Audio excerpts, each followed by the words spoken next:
Hello and welcome to People and Power. I'm Summer El-Shahat. The film you're about to see looks at Libyans who've left their home to escape the regime of Colonel Muammar Gaddafi. Some of them have lived in exile for almost 40 years. They come from varied backgrounds and all walks of life. But the one thing they all have in common is a profound yearning to go back home to Libya. Filmmaker Mohammed Makhlouf, himself a Libyan exile, shows that, for all of them, exile is a wound that time never heals.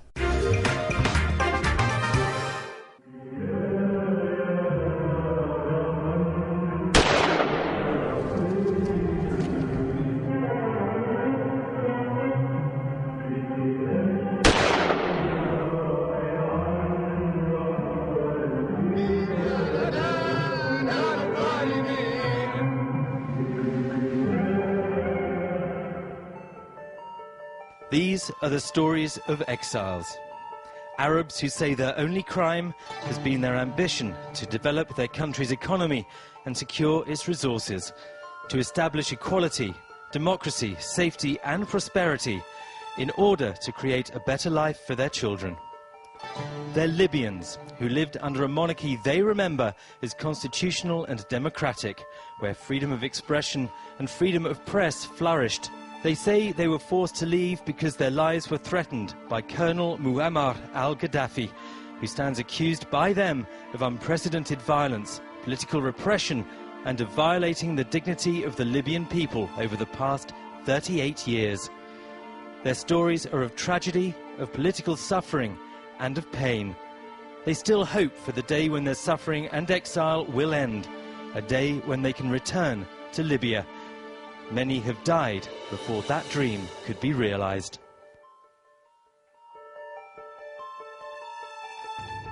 Mansour Al-Kikia runs the Political Science and Geography Department at the University of Texas at San Antonio. He spent more than 30 years in exile in the United States. His father, Omar Pasha, was exiled for 20 years by the Italian occupation. His cousin, Mansour Rashid, was former foreign minister and Libya's representative at the United Nations. He joined the opposition, was allegedly kidnapped by the Libyan intelligence in Cairo and Egypt in 1993, and he's never been heard of since. Following this incident, Mansour became a fervent opponent of Gaddafi and his politics. Being in exile is being torn away from your roots, being torn away from what you know into the unknown. Now for the last 40 years, close to 37 years, maybe 40 years, we have been living in a virtual prison.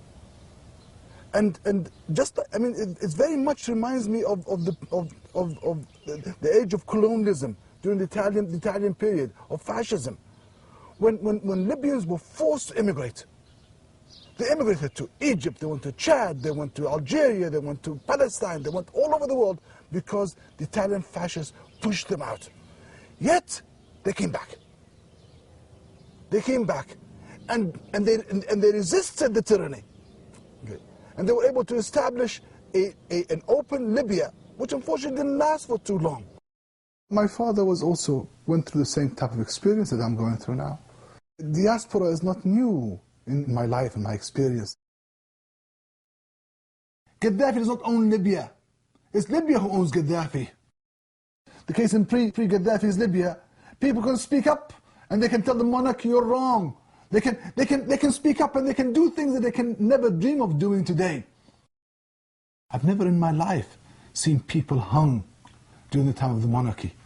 The only time I've ever seen anyone hung in my own life was during Gaddafi's rule. And people unjustly hung. Unjustly hung for voicing their opinion, their views. As long as this attachment to something called Libya, for me at least, is there, it will continue to be a heavy burden. Every single time you eat something, it's Libya. You wake up, it's Libya. Because your point of reference is Libya. The idea that, oh, you're living outside here in ease, and no, we're not. Only the body is living in ease, but the mind is not living in ease. It has never lived in ease. Since the first day we left Libya. My senses and my feelings for Libya cannot be expressed by the words. They can only be expressed with actions. And that's the minimum thing I can do. It's because I love Libya that I'm willing to endure exile. I'll always be an Arab, and as for Muslim, I mean, that's just, it's ingrained into my system, and there's no way to get it out of there. So, I mean, whether I would want to or not. But as for being a Libyan, I mean, my family's there. The people who care about most of me in the world, the people who care most about me in this world live there. That's where I can go one day, and I'll be accepted with open arms, no matter what, so. Well, if you make me think about it, I would say I'd like to have a family and raise them the way my parents raised me, with a certain moral conscience, and, I mean, God willing, they'll be happy. And if I, for instance, I happen to marry an American woman or some other one that's not Arab or Muslim at all, I mean, I'd at least like my children to actually understand and respect and admire their culture, because it's in their blood, and it'll always be there for them no matter what. Once a student activist in Libya, Ali Al-Tarhouni is now Professor of Economics and Finance at the University of Washington in Seattle. He defected to the United States in the 1970s. 2 years ago, he participated in the founding of the National Conference of the Libyan Opposition in Exile. Distance doesn't prevent his constant dream to return to the places of his childhood and youth, to meet its people and revive his memories. While he waits, his children live in the US, split between the Libyan and the American cultures. This is actually my dream. Day in and day out, you dream of something like this, whereby you're teaching in your homeland, teaching in Benghazi city, the old streets, the old smells. It's something that happens quite often. I always think about this. I think that's what dictators do. They rob people from their dreams, their hopes.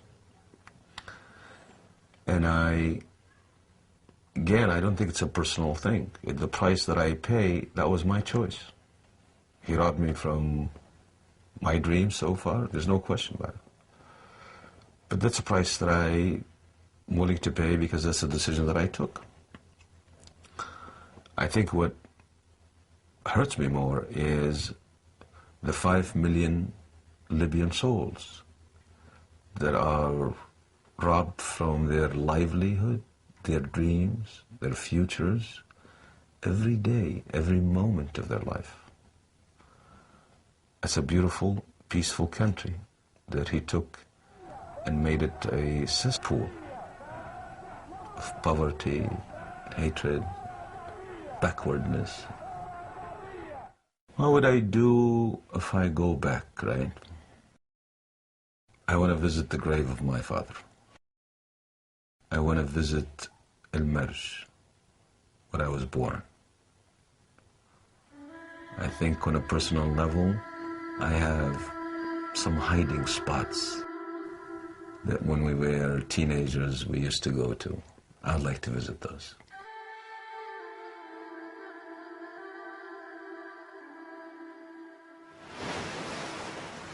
There's nothing in my mind, the last 33 years, than to take a dip in Juliana. Take a dip in the ocean, the Mediterranean. And I know for a fact that Benghazi, Tripoli, or Libya is free at last.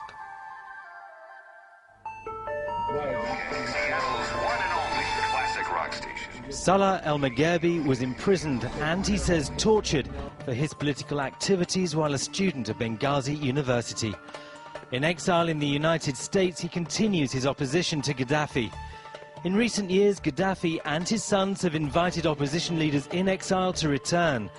El-Magherbi rejects any political reconciliation with Gaddafi. The major loss, the big loss, is in the future of the country. The destruction that's been happening in Libya and the bleak prospect as long as the dictatorship is in control. Because there is like waste of resources, waste of natural resources, human resources, you name it. And that's what hurts the most. If I surrender to the will of the dictator and go back to Libya and live on my knees, then I would feel that all my effort, all those years are gone for nothing, gone in vain. Nostalgia, as part of it, is recalling the past. We recall the days of the kingdom. People of my age who lived for a long time under the kingdom recall the times of the kingdom when we had constitution, we had parliament, we had freedom of press, and Libya had a potential, a huge potential.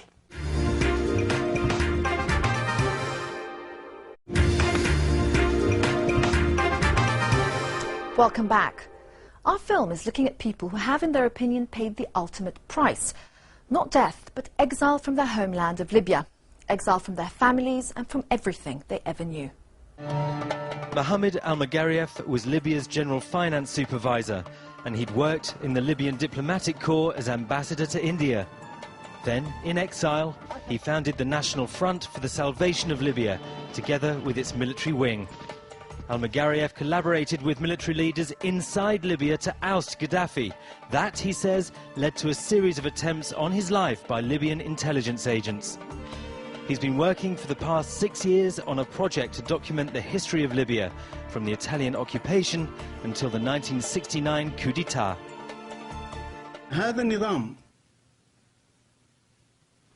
The regime rose to power in a rare historical moment for the Libyan people. Such moments hardly ever reoccur. For the first time in its contemporary history, the Libyan people possessed the wealth, material means, and human resources to build and develop. In such rare historical moments, this regime came to power.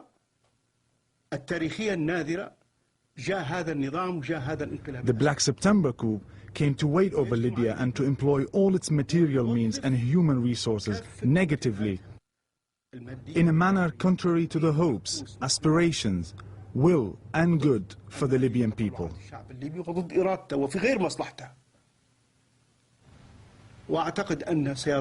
I think that our people will continue to suffer from the legacy of this regime for generations to come. It is claimed today that there are reform projects, and some argue that Saif, Gaddafi's son, is adopting some project. But these are nothing but attempts to hoodwink the public opinion. It is a bid to buy them time while they fool the people and underestimate their intelligence.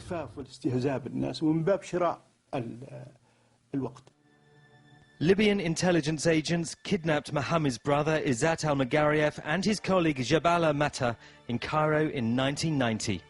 It's rumoured they were executed in a Libyan prison. In exile in the US, Izzat's sons Ahmed, Yusuf and Bashir still don't know the truth behind his disappearance. I'm very proud of my father, everything that he's done. There is no substitute for a father or a homeland. There is no substitute.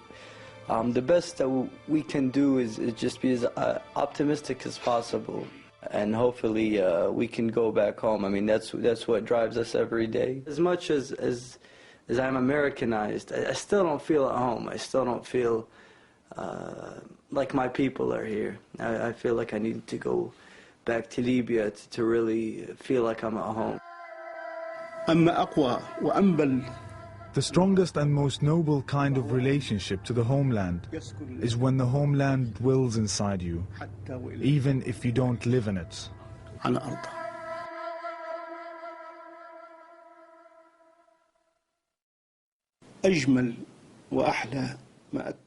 The most beautiful and sweet dream I have is to walk with my grandchildren in the streets of Benghazi which is part of the beloved Grand Libya, to walk in its safe, kind streets.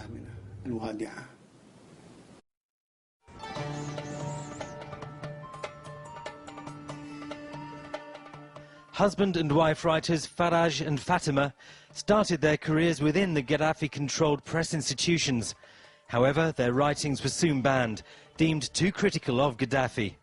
They were forced to flee to Europe, where they continue to criticize the Libyan leader in print. The name of Libya today is Jamahiriya. It is a narrow, despotic and dictatorial state. Nothing but a grand military camp, governed by the dictator of this camp, who dictates orders according to his whim and imagination. The disaster is that he brought his own solutions to everything, but banned the people's ideas, their own solutions, their existence, their dreams, and the freedom to shape their lives. Homeland is not a geographic space, but a space for freedom. With the increase of freedom in the homeland becomes spacious for its citizens. When I hear the word Libya, or remember or conjure the image of Libya, I feel that Libya is a child who had been raped. An innocent, beautiful, loving child who had been raped and exiled and abandoned by everyone.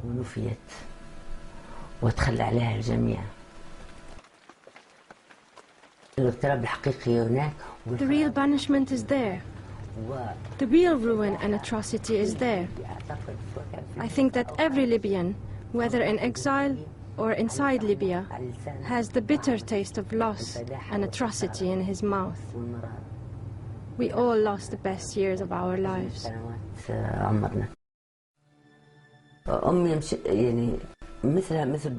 My mother, like the rest of the mothers, went to her grave with broken wings of motherhood.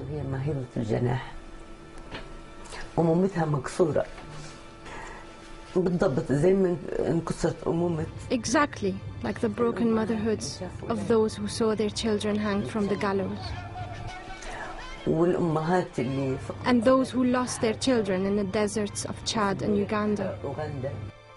And the mothers of the children of the Abu Salim massacre.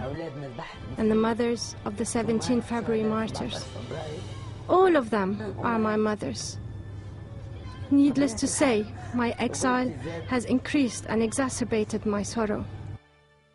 I felt that this loss was really not just fate. Libyans could have changed this fate.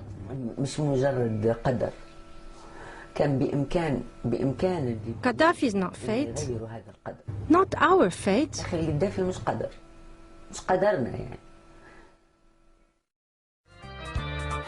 لك حب لك صافي من وسط القلب لك صافي من وسط القلب يا حبيبي حبيبي يا وطني My name is Luqman Abdullah Al-Rafadi. I'm from Libya and I'm proud to be from there.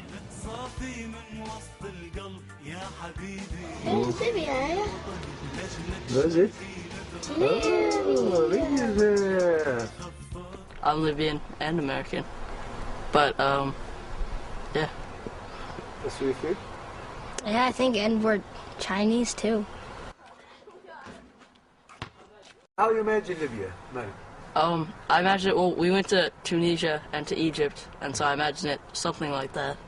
I don't really know. My dad told me it's hot. That's about it. Yeah, I think it's more like Tunisia than Egypt, though. I don't imagine it very, like, busy and stuff. Metropolitan. Yeah. A true Libyan is one who always cares about his country, always cares about his family, and will protect it. I have one little small dream. For me, it's a selfish one. My dream that if I die outside Libya,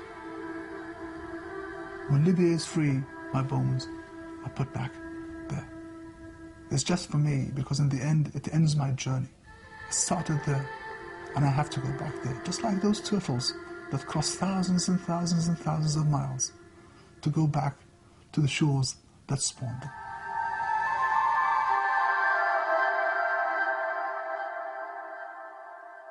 I may just die without ever seeing my native homeland. And this is a price sometimes you have to pay. But it is a price that's worthwhile as long as you maintain your principles. Then you have left value beyond a country and a certain society or a certain culture.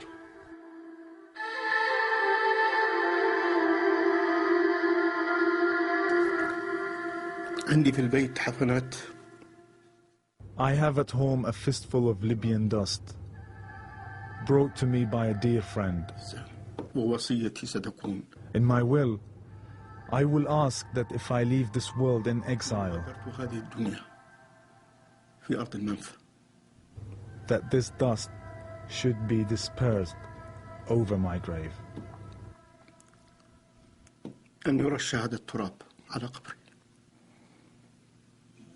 خليكي في حالك وانا في حالي ونطري ليبيا وين الضيق خلوقي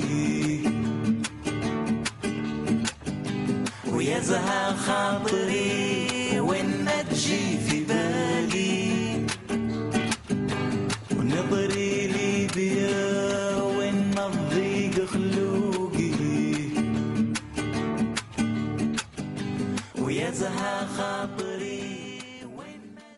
If you have any views or any comments, then do get in touch on aljazeera.net/English.